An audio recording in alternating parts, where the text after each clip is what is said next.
We get more details of the Samsung Galaxy S8 and its facial recognition. Amazon's Alexa makes a jump into iOS territory, sort of. And why don't we add yet another luxury brand into the Android Wear mix? I'm Jaime Rivera, and well, I've always dreamed, ever since I was a kid, to have a jersey, baseball jersey, from Voltron. Thank you, Ripped Apparel. This is Pocketnow Daily.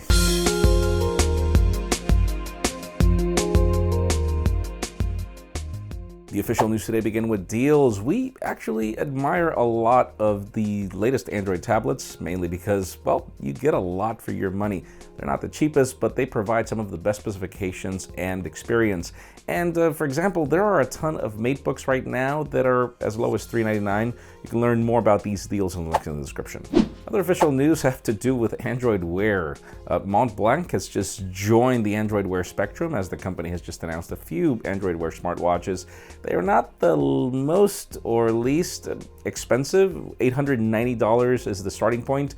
The design is not really that great, but then again, if you're out there for a luxury brand and a smartwatch, then this is yet another option, even if you can strap a Ferrari watch face to pretty much every other Android Wear smartwatch. And speaking of Android, believe it or not, one of the companies that has shined in Android updates is OnePlus, the company that did not shine all of last year. Android 7.1.1 has just made it to the OnePlus 3 and OnePlus 3T through OxygenOS 4.1. Now, the amount of changes are really incremental. It's really nothing to report on as a major change, but still, it is just great to see OnePlus finally get this one as well. They figured out hardware, now they've figured out software, and the OnePlus 3T continues to be one of my favorite phones of last year and pretty much of this year as well.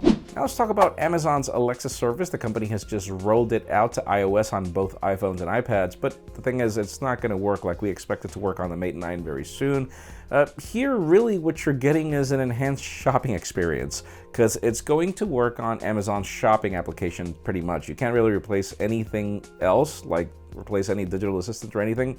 No, not really. All you can really do is shop with it, and that's really what we always expect from Amazon anyways. And finally, the very hot news today actually have to do with digital assistants. Let's talk about the Samsung Galaxy S8. We've got some very trusted sources that are claiming a couple of things. Number one is that apparently we are getting a digital assistant, but it is not based on Viv technology. We're wondering exactly what it is then. And then second is we've got some teasers from Samsung.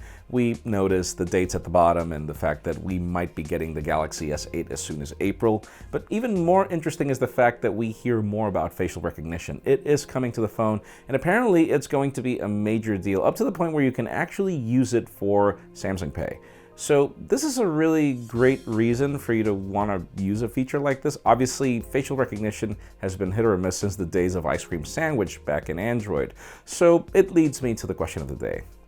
From all the past experiences with facial recognition, would you trust it and give it a try, or would you just remain safe and stick to the fingerprint scanner? In my case, because of the placement of the fingerprint scanner, I will definitely give it a try, but leave us a comment down below. We'd love to know your opinion.